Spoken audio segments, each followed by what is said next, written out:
আসসালামু আলাইকুম। 18650 মডেলের লিথিয়াম আয়ন ব্যাটারি দিয়ে যারা 12 ভোল্টের ব্যাটারি ব্যাগ বানাতে চাচ্ছেন, এই ভিডিওটা মূলত তাদের জন্য।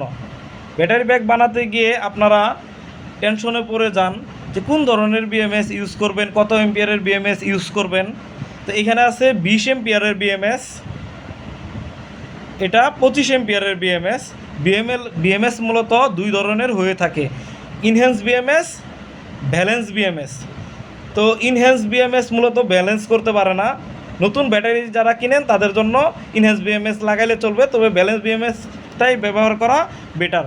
তো ইনহ্যান্স বিএমএস এটা চাইনিজ ভেরিয়েন্ট, এটার দাম বাজারে 50 থেকে 60 টাকার মতো, আর এটা ব্যালেন্স বিএমএস এটা 90 থেকে 110 টাকার মতো হবে। আমি এই ব্যাটারিগুলা পুরাতন ল্যাপটপের সেল থেকে কালেক্ট করছি। একটা হচ্ছে 2154 এমএইচ, আরেকটা 2145, আরেকটা হচ্ছে 1800 এমএইচের।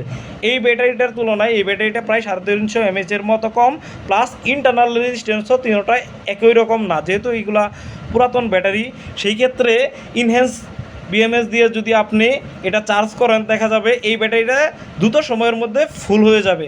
আর এই ব্যাটারি দুইটা ফুল চার্জ হতে একটু সময় বেশি লাগবে। তিনটা ব্যাটারি সমানভাবে চার্জ হবে না, কিছুদিনের ভিতরে আপনার এই ব্যাটারিটা নষ্ট হয়ে যাবে, অথবা দুইটা ব্যাটারিও নষ্ট হয়ে যাইতে পারে। কোনো কোনো ক্ষেত্রে তিনটা হয়, বেশিরভাগ ক্ষেত্রে একটা অথবা দুইটা ব্যাটারি নষ্ট হয়ে যায়।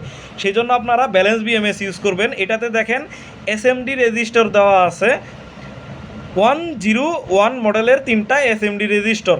তো এই রেজিস্টারগুলো 100 ওহমের হয়ে থাকে।